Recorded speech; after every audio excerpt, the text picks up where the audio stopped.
Right, so in today's video, we're back on this small lawn to get a little bit more seed down. Now, you may be looking at it thinking, it looks pretty thick at the moment, and for the most part, it does.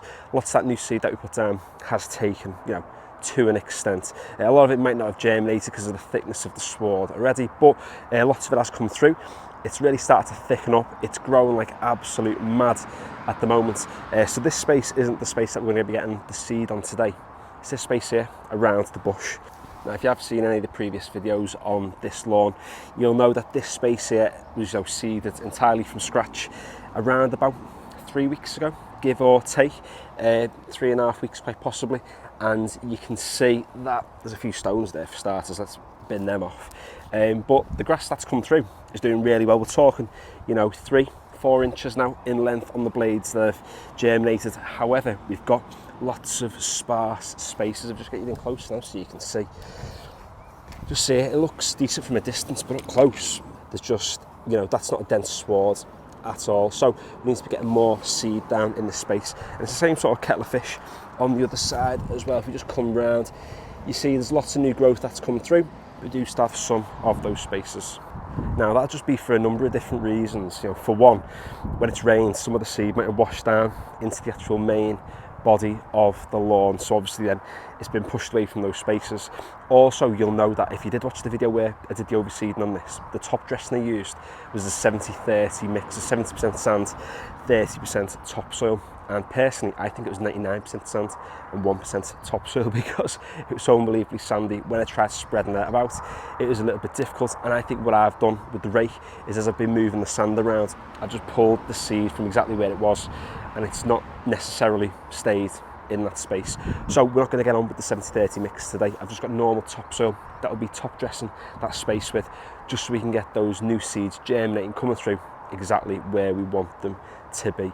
Because another thing as well, if you get on with sand, it's quite dry, and it's going to dry really easily in the sun, whereas if you get on with topsoil, it's able to retain much more of that moisture, which obviously is what seeds need to germinate. I mean, this grass is fine now, cracking on as it is, but if you get a new seed down today, maybe in 2 weeks time, 2.5 weeks, it'll be the same length as the rest of the grass over there, and it really start to thicken up this lawn.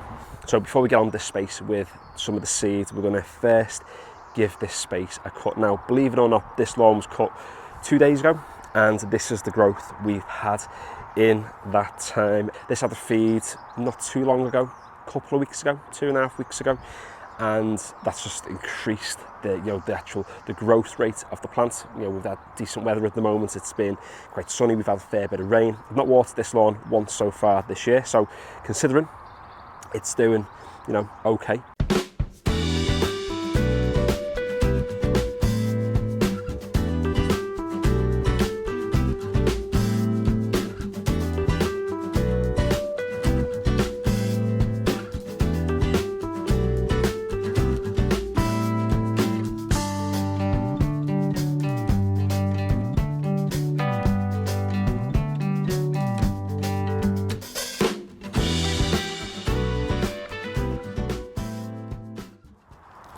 So whenever you're sort of doing any kind of overseeding, what would be best is to disturb the soil layer below, get yourself a bit of a seed bed on the go, and go from there. However, this sandy soil is still quite loose, and if I get on gently just with the top dressing shortly, then it'll all just blend in together and it'll be absolutely fine.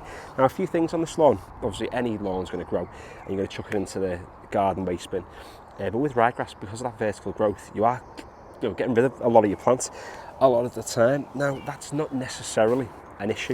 If you like ryegrass, then knock yourself out, go for it. Don't let anyone tell you can't like it. Don't let me tell you. I mean, you can't say I don't like ryegrass, I don't believe in ryegrass, when look at me now, I've literally got ryegrass seeds in my hand. I'm spreading ryegrass. It's I think some people are under the assumption at the moment that I've been brainwashed. So it's I get the vision I've almost got in my head is of the Simpsons, when you have those two alien fellas, and I think some people think the lawn association of them, and that I've been abducted by them, and they're just sort of brainwashing me into believing that ryegrass is the devil. And granted, the guy from the lawn association isn't a fan of ryegrass really, but he knows when ryegrass is done well, And at the end of the day, if some people think that I'm being almost fooled by them, you know, if you have a look at the videos on my channel of the lawns I've got in the back now and how they're developing and coming on, if that's what brainwashing is, then I'm happy to be brainwashed, to be quite honest with you, because they're looking absolutely superb. I wouldn't talk about the products if I didn't think they were worth talking about, and that's purely my choice. If that's brainwashing, then hey ho. And yeah, it is spreading the agenda of, you know, bent fescue being better than ryegrass, but when I rolled that the bent fescue turf last week, when I say to you, it looked unbelievable, and it still looks unbelievable now. You know, I'm telling you the truth, and that's not because I'm being told to say it. It's not because I've been sent it for free. If I was sent it for free and I thought it was naff, I'd just be very, you know, you'd see it on my face. I don't think I can lie as easily as that. So, you know, you have got to consider the fact that I am going to try different things on this channel. I am going to try ryegrass like I'm doing here. I'm going to give it a go.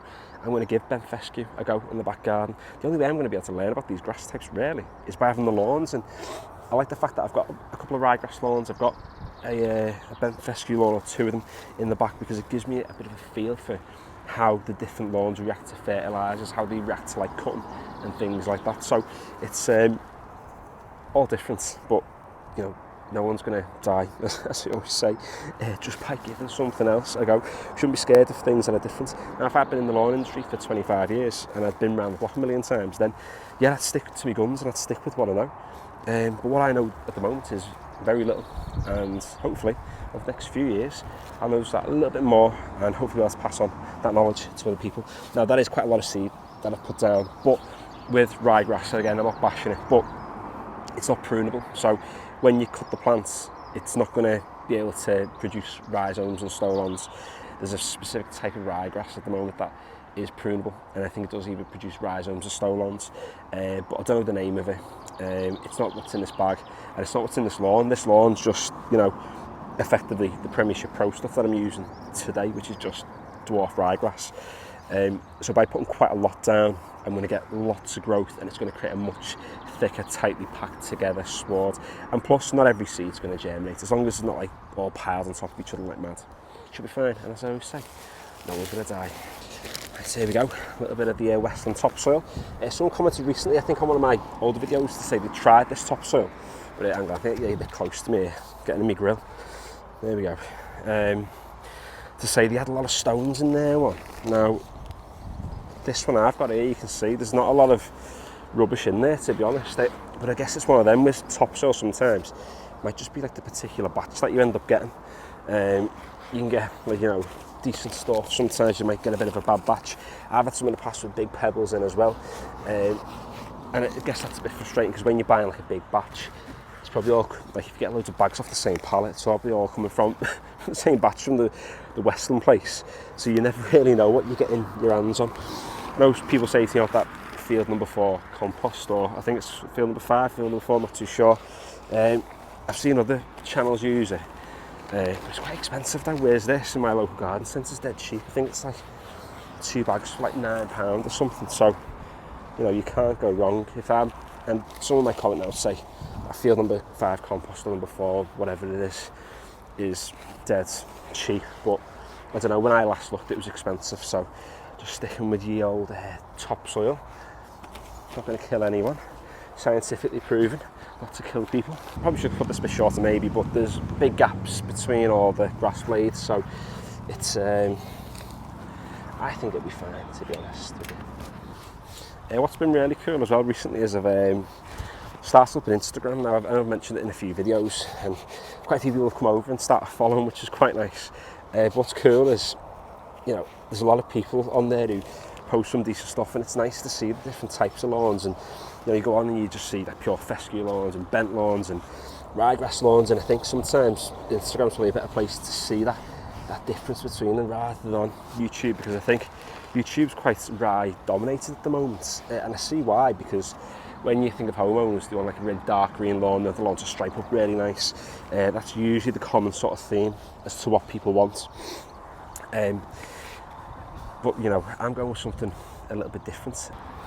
there we go, it's been overseeded. We've gone on with the top dressing, we've covered the seed up. I mean, pigeons might get to it, just some of it, but hopefully not all of it. Now when it comes to bent fescue, because bent seeds are so small, you know, if the bird can get to that seed, you know, fair play to the bird, it deserves to get at that point.